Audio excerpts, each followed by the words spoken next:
Hindi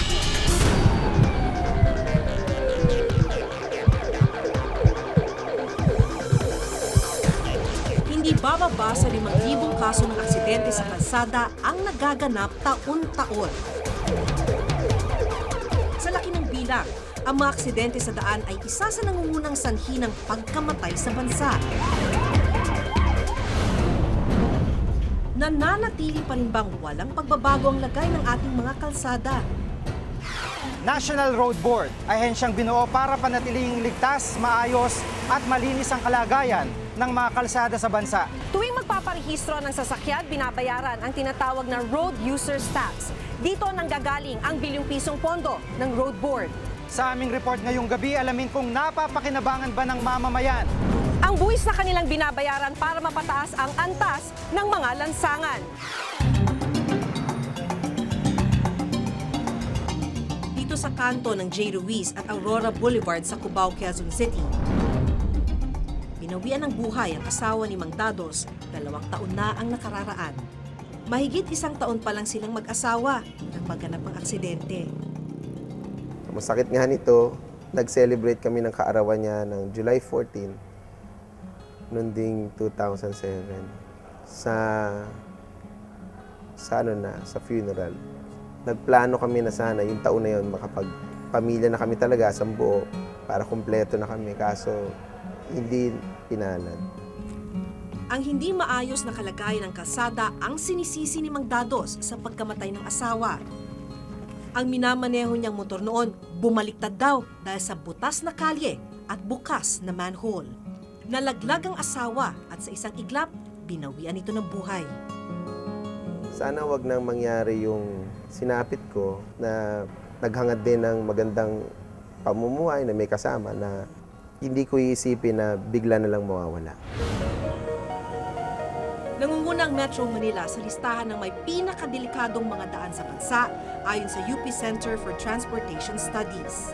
Talagang halos among siguro sa 7, ayan, nandyan ang Commonwealth Avenue, EDSA, C5, Marcos Highway, yan yung mga, and then C3, yung Araneta, yan yung mga nauna sa listahan ng mga accident-prone roads dito sa Metro Manila. Sa mga police report, driver's error ang kadalasang dahilan ng aksidente, pero hindi raw dapat driver ang laging sisihin. Dahil isang dahilan ng mga aksidente ang hindi maayos na kalagayan ng mga kalsada. Karamihan, more than 80% ng sanhi daw ng aksidente ay driver's error. So malaking bakit nagkamali yung driver? No? So pwedeng related yan sa mali yung pagkakaayos o pagkakadesign ng daan, no? May mga baku-bako, tsaka late na nakita, no? Yung mga ganon. So kailangang makita talagang yung tingnan mabuti yung sanhi ng aksidente. Sinamahan kami ng Association Automobile of the Philippines, isang NGO na nagtutulak ng road safety dito sa Pilipinas upang inspeksyonin ang kahabaan ng EDSA. Dito inisa-isa niya ang mga dahilan kung bakit mataas ang aksidente sa kalsada sa ating bansa. Maybe they should have more lights, or instead of what we have there is concrete, siguro dapat ang ginawa nila doon white tiles na lang. So mga simple items na ganyan makakatulong sa pagdaloy ng motorista safely. Sa gitna ng kalagayan ng ating mga daan, isang ahensyang nagtataglay ng bilyong-bilyong pondo ang binuo noon para magpatupad ng mga proyektong pagpapaunlad sa lagay ng kalsada. Sa bisa ng Republic Act 8794, itinatag ang Motor Vehicle Users Charge na kilala rin bilang Road Users Tax noong 2000. Ang layunin ng batas, mangolekta ng buwis mula sa mga motoristang nagpaparehistro ng sasakyan. Ang pondong maiipon ay gagamitin para ayusin ang sirang national roads at upang panatilihing ligtas at malinis ang mga ito. Ako po si magpaparehistro po ako ng jeep dito sa LTO.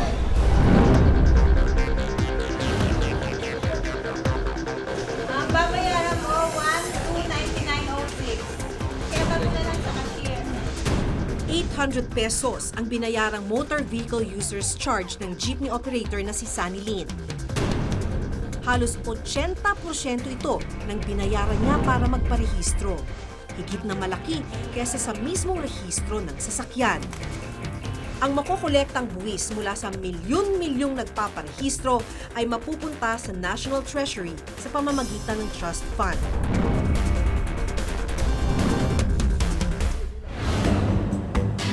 Tanging ang National Road Board ang may kontrol sa bilyong-bilyong perang ito.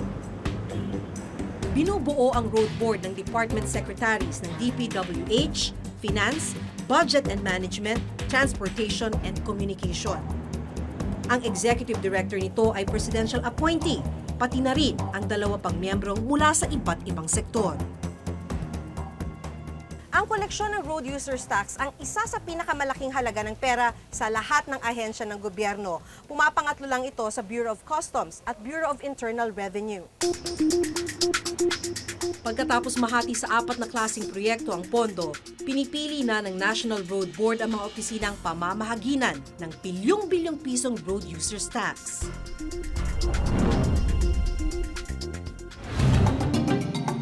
Hindi biro ang halagang nakokolekta ng Road Board. Mula noong hanggang sa kasalukuyan, mahigit 50 bilyong piso na ang perang naliko.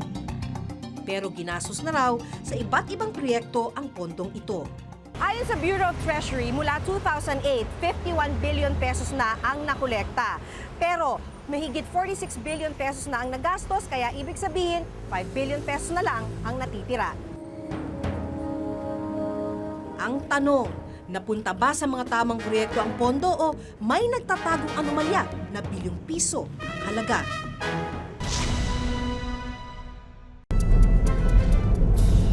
Nakakapagtaka dahil ang pagkakaalam namin, may pondo naman talaga. Hindi lang talaga maliwanag kung saan napupunta yung pondo. Inequitable ang distribution. May mga iba, wala, maliit na mga distrito. Yung mga iba naman sobrang laki. So sabi ko, may favoritism ba dito?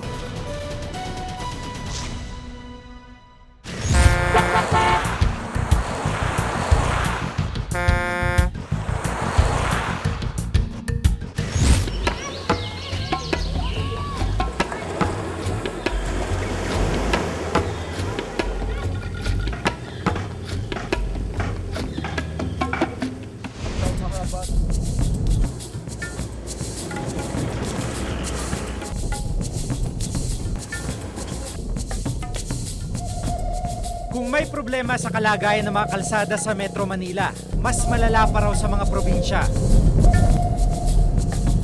Dito sa Samar, nagkalat ang mga banner na nagbibida sa mga proyekto ng Pangulo at ilan pang politiko. Mistulang paalala sa kanilang mga nagawa para sa Samareños.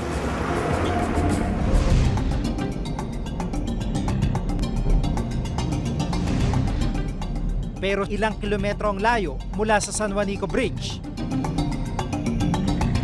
Tila kinalimutan ng mga namumuno ang pagpapagawa ng ilang daan. Hindi may kakailang ang lugar na ito, isa sa may pinakamalalang lagay ng kalsada sa bansa.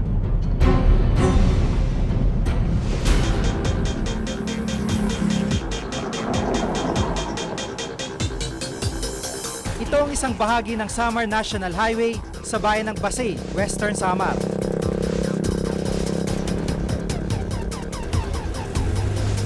Ang dating mga siwang sa daan, bunga ng pagkasira nito, tinubuan na ng makapal na damo hanggang matakpan ang isang lane ng daan.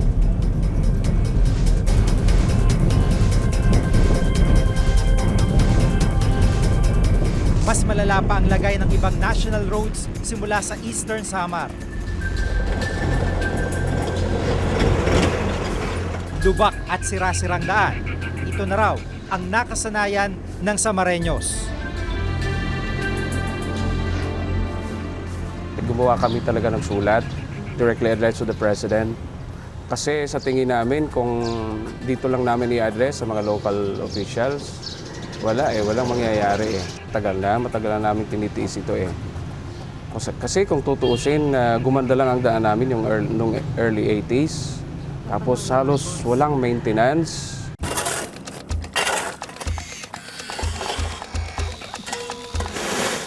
Isang grupo ng mga taga-DPWH ang nakita naming naglalagay ng tila bato-bato sa mga butas sa daan. Ang tawagin dito sa amin arasas, buhangin bundok. Pan-emergency patching po ng kalsada dito sa Eastern Samar. Pansamantalang lunas ang itinapal sa malalalim na lubak, pero matagtag at maalikabok pa rin ang daan. Ayun, siguro tumama to sa bato. Hinahanap ko yung kung may pako o wala nang makitang pako eh. Hindi ko nga sana tatanggalin. Pabutin ko sa kung nasaan nang may vulcanizing. Pero mukhang hindi kaya, mabilis yung pagbaba eh.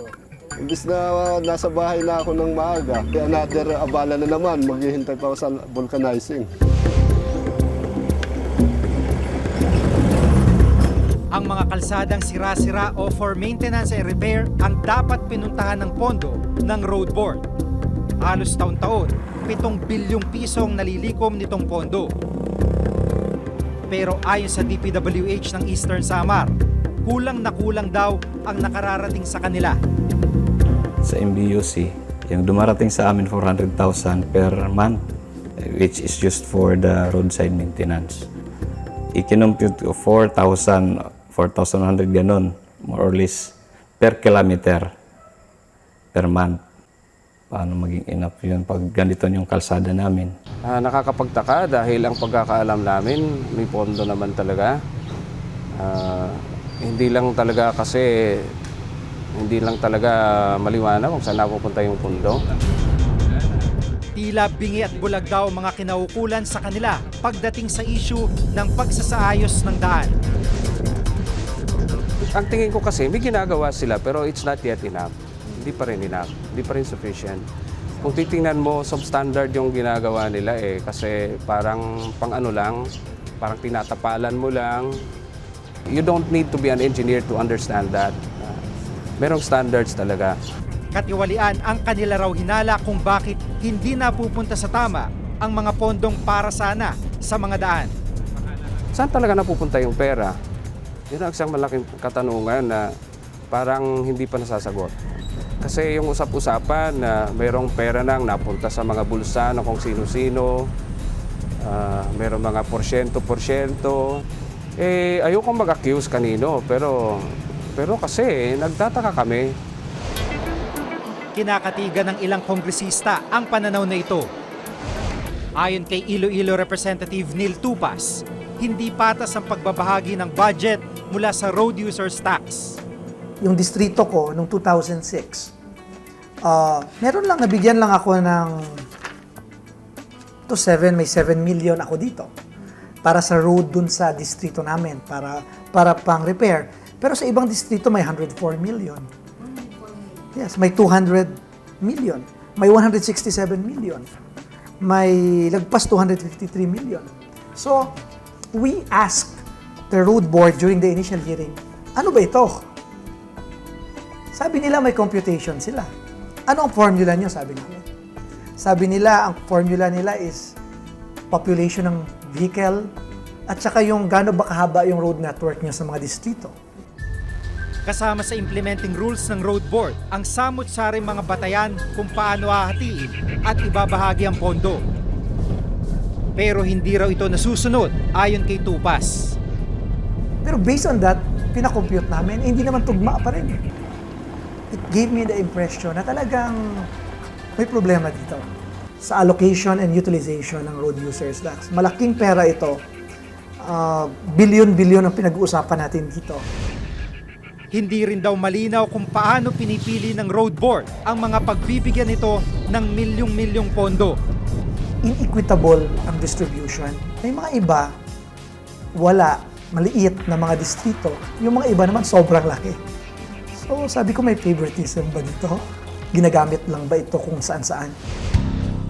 Mapapansin sa dokumentong galing mismo sa Road Board na noong 2006, mahigit 6 milyong piso ang ibinigay sa Region 7 para sa Special Road Safety Fund. Yung road safety lang, ibig sabihin, ano lang yun, yung mga signboard at saka mga pintura. Worth 600 million ba talaga yan? Bukod tangi ang Region 7 na pinakamataas ang pondo. Kilala rin ang mga mambabatas dito bilang kaalyado ng Pangulo. Itong mga road safety, source of ano ito yung mga anomalya. Kasi ang nangyayari, pag yung road safety na yan, ang laking kickbacks na lang yan eh. Ang dami talagang reklamo dyan. Minsan din daw siyang nilapitan ng nagpakilalang taga-road board at humihingi ng patong para mabigyan siya ng mas mataas na pondo. Nag-aalok sila na meron kayo congressman na ganitong pera. Sabi sa akin, may 20 million kayo. Pero kukunin namin sa inyo ang porsyento namin at mabibigyan kayo. Kasi nilapitan ako ng dalawa eh. Pinapatrace ko ngayon yon kung talaga sa road board yon, pero dinideny naman nila na sa kanila yon. Daang milyong piso naman ang ayon sa mga report ng Commission on Audit, unliquidated o hindi may paliwanag ng National Road Board. Kaduda-duda rin ang alokasyon ng bonus ng mga empleyado. Halos 146 million pesos noong 2004 ang ginamit umano sa benepisyo at naging 1.9 billion pesos ito ng sumunod na taon. Mahigit 70 lang ang empleyado ng Road Board, kaya nakapagtatakang malaking pera ang iginugol para sa mga benepisyo. Milyong piso rin umano ang nawaldas sa ilang proyekto ng Road Board dahil sa mga overpriced na materyales tulad ng signages, raised markers at iba pa. Maaring lumabag din sa batas ang ilang proyekto dahil hindi dumaan sa public bidding, bagkus ay direct bidding ang ginawa. Nangyari ang mga ito nung pinuno pa ng Road Board si Rodolfo Dodi Puno, kapatid ni DILG Secretary Ronaldo Puno. Sinubukan namin siyang kunan ng pahayag pero hindi niya kami pinaunlakan.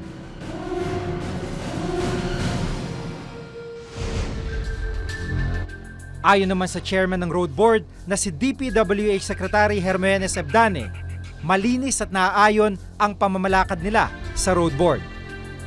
During my time, at least I can say that ako mismo nagpipreside ng Road Board. Kaya alam ko yan, I have personal knowledge and everything that we have been doing were documented. Eh yung iba naman kasi kahit na walang sasakyan, gusto nila may asfalto, meron silang simentadong kalsada. Eh unahin muna natin itong may mga sasakyan.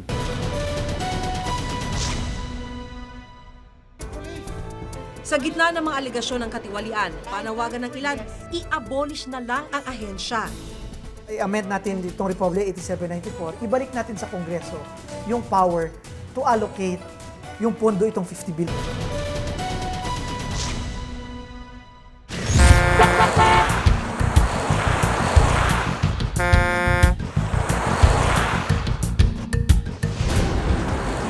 Bawat taon, kung susuriin ang budget ng DPWH, mahiwalay itong pondo para sa road repair and maintenance. Lumalabas daw na ang pondong kinukolekta mula sa road users tax, dinodoble lang ang pondo para sa mga proyekto.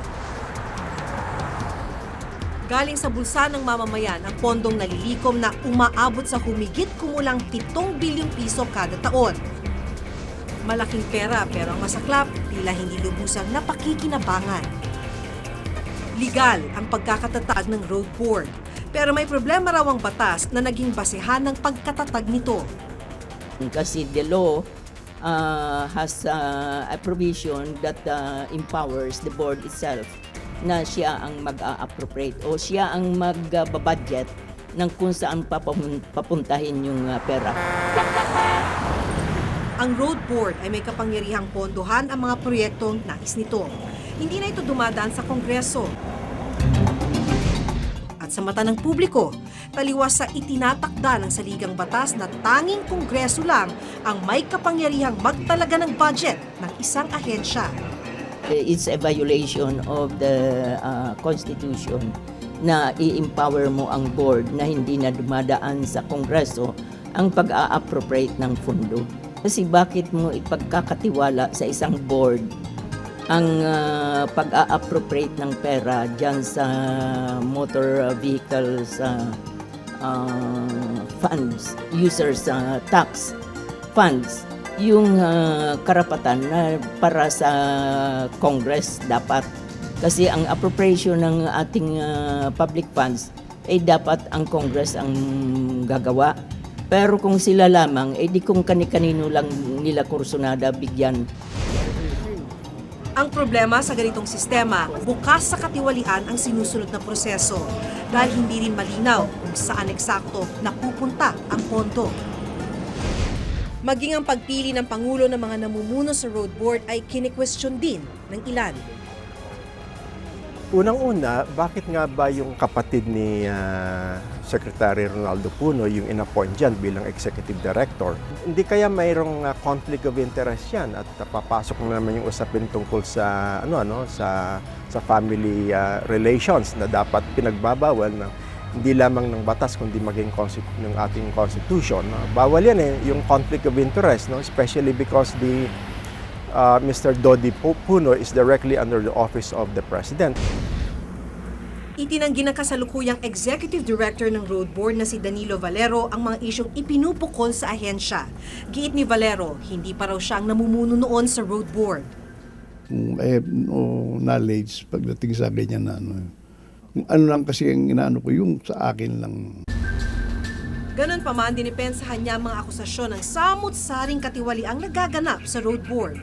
Very transparent ang Road Board, and at the same time, yung allocation ng funds will be very will be what you call equitable distribution. Kasalukuyang nakahain sa Kamara ang isang resolusyon upang silipin ang alokasyon, pagbabahagi at distribusyon ng road users tax.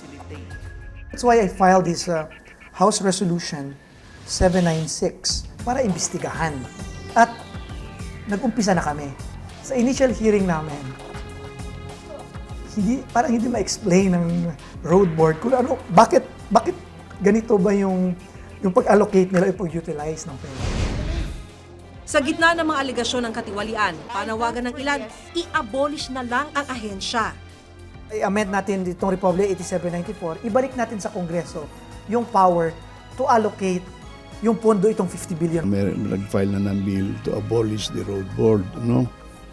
Sa akin naman, this was created by Congress So, Congress din ang pwedeng mag-abolish yan. Kung itutuloy nila, wala akong kanya. Hindi ako magre-reklamo, hindi ako mag-ano. Karapatan ng mamamayang malaman ang bawat gastusin ng gobyernong nanggagaling sa kaban ng bayan. At higit sa ano pa mang uri ng investigasyon, dapat matukoy at maparusahan ng mga nasa likod ng anumang uri ng katiwalian, maliit man o malaki. Masigurong ang bawat sentimo ay napupunta sa dapat nitong kalagyan. Ako si Maki Pulido. Ako si Giga Manikad at itong nakatala sa aming Reporter's Notebook.